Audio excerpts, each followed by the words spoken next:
NC Pork, raising the bacon, raising the bar.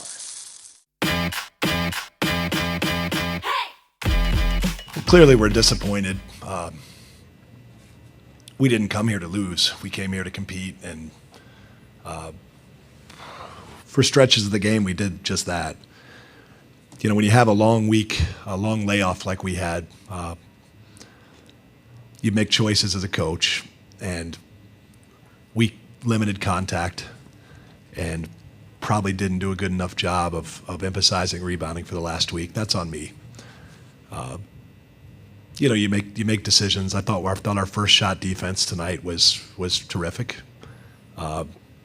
We weren't able to capitalize with the rebound.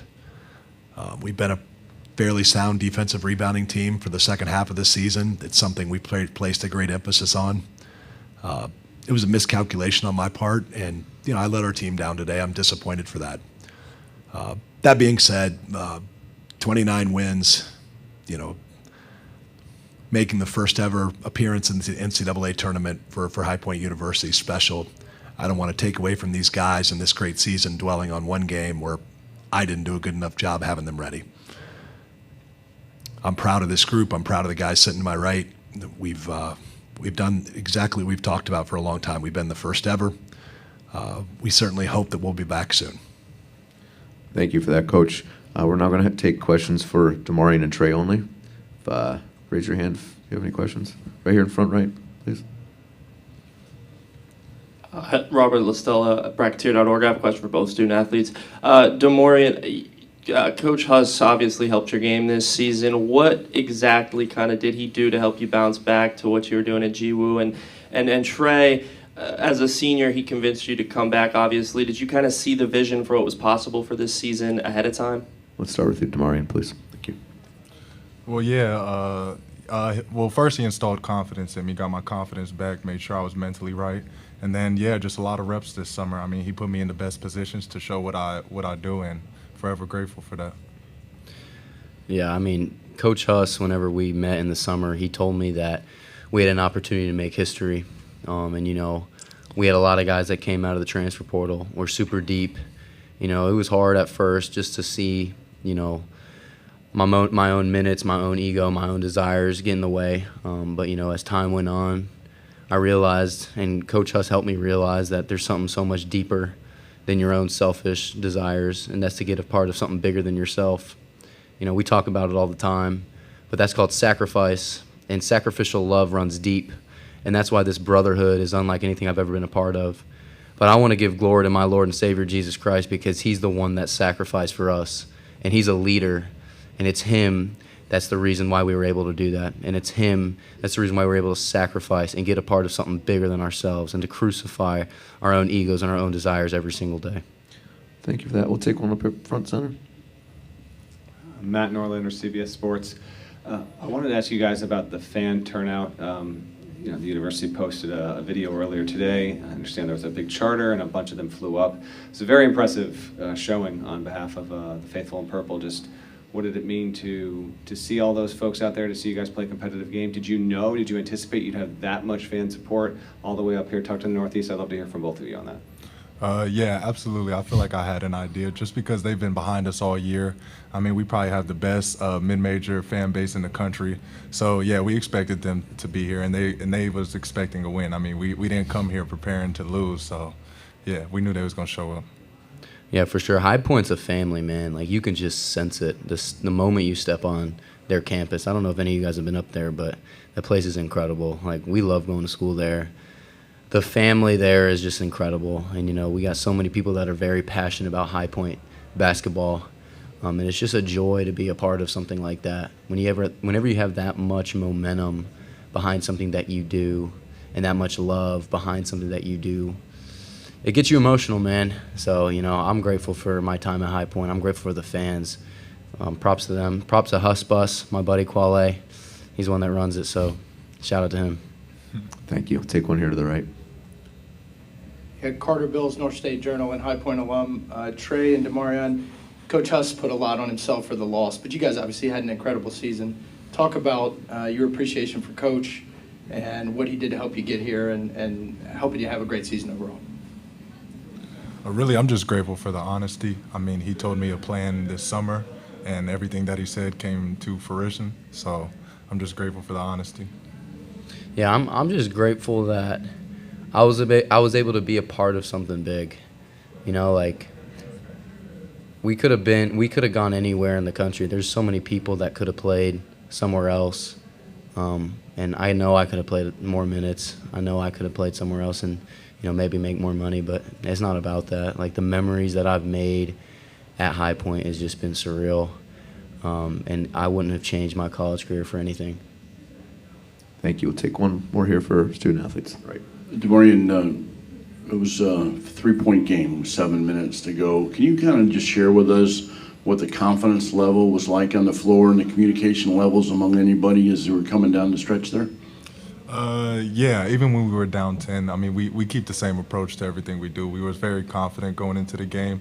Even towards the last 4 minutes, we was confident. We just missed a couple pieces.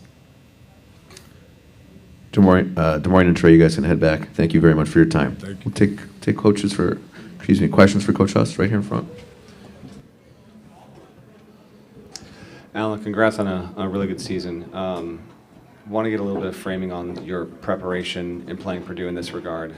You obviously had a great season a year ago. I know the challenges when it comes to non-conference scheduling for a mid-major when you post a really good record and all that comes in with it. So this was your first real opportunity to play a team at this level this entire season. You guys played well out there, but did not having faced a power conference opponent, did that put you at a little bit of a disadvantage, big picture, now that you can reflect on what the game has just played out? It certainly didn't help. And I'll be on the record to every high major coach out there, we would love to play you next season. I'm guessing that won't help, but we'd like to play a couple of Power 5 per conference teams. We're open to any and all. I think the ironic thing is, they were one of the only ones that had a little bit. By the time we talked to them, they already had their schedule full, except for one date didn't work for us. Everyone else except a couple of schools said no. It's probably a combination of a number of things. I'd say, we had the last bye before the regular season, before the conference tournament, so we were off for the better part of a week. Played 3 games, not to the best of our ability. We lost our rhythm a little bit. Then we got another whatever it was, 8 or 9 days off. And not to make excuses, I just don't think we ever really found the rhythm we had late in the season. Whether kind of even when you look past the step up in class, I'm not certain. Especially we just didn't have great offensive flow today. And I'm not certain it was really anything they did so much as it was just us just kind of being out of sync a bit. Obviously, it's a big stage, and with all due respect to the Big South, because we've got a great conference, it was unbelievably competitive. It had us prepared, I think, to play at a high level. This is a big stage for a lot of our guys, and we've got some, high major transfer downs that, for whatever reason, didn't necessarily have the best experience at the highest level. And for those guys that have a little bit of a chip on their shoulder and want to prove that they can play at this level, they came out here and maybe they pressed a little bit too. But like I said, I think our plan was good enough defensively, and we just kind of lacked flow. And if we couldn't run, the best thing we do is play in transition. We couldn't defensive rebound today, or didn't defensive rebound today, and that really kept us out of transition. We were taking the ball out of bounds, and when we get the ball off the backboard and play fast break basketball and play unselfishly, we're difficult to defend. Thanks, Coach. Top front right here. Robbie Listella, Bracketeer.org. Alan, you guys retained a bunch of seniors and not just seniors, players in general, heading into this season. Do you think that's kind of reflective of the culture you've built at High Point and the way that you retain them? Is that something you can replicate? We certainly hope so. We've got a number of guys that have got additional eligibility. We hope they use it with us. I would tell you that for the rest of the country, this is probably a little bit unique to hear. But unless you can come experience High Point, you probably don't understand how good these kids have it. And there's been some things on social media that show the things at High Point, but the things are just that. They're just things. We actually, every time we have a student athlete make an official visit or unofficial visit, we show them our campus. We're careful. We take them directly to our conference room in our basketball office and say, all right, I know you have sensory overload right now. You've seen the nicest campus you'll ever be on. What we need you to know right now is that if you choose High Point for those reasons, prepare to be disappointed, right? Those aren't good reasons to choose a college. You need to choose them based on the people in this building right here, the people you'll meet in the athletic department, the people you'll meet in just the university as a whole. You need to be prepared to be something or be a part of something that's bigger than just High Point basketball if you come to High Point. And so we're really careful to make sure we get guys that appreciate how good they have it there. I think that's one of the reasons why we've been successful with high major transfer downs.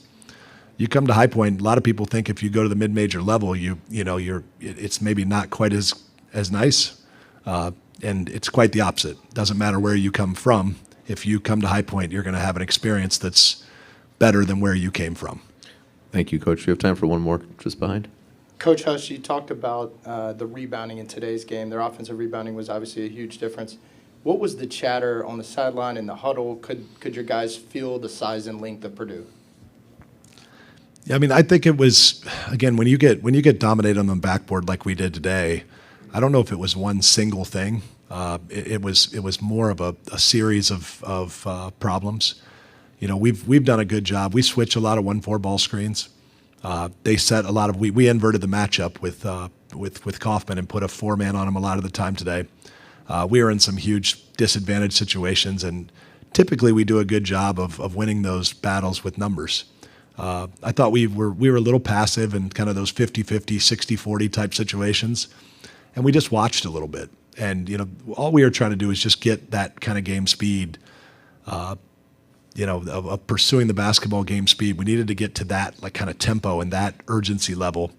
And that's, aside from the offensive thing, I think you feel that in the layoff more than anything else. More than step up in class, more than anything. We were just a step slow to all the 50-50 balls. And I think you mentioned they had some plays where they had a 6'8" guy and we had a 6'2" guy. There were certainly a few of those. But you can't do anything about those. You got to win the 50-50 balls. We choose to focus on process and the things we can control, and we weren't sound enough in that area today. Thank you for your time, Coach. Congrats on a great season. Thank you. Appreciate it. NC Pork. Good for the plate. Great for the state.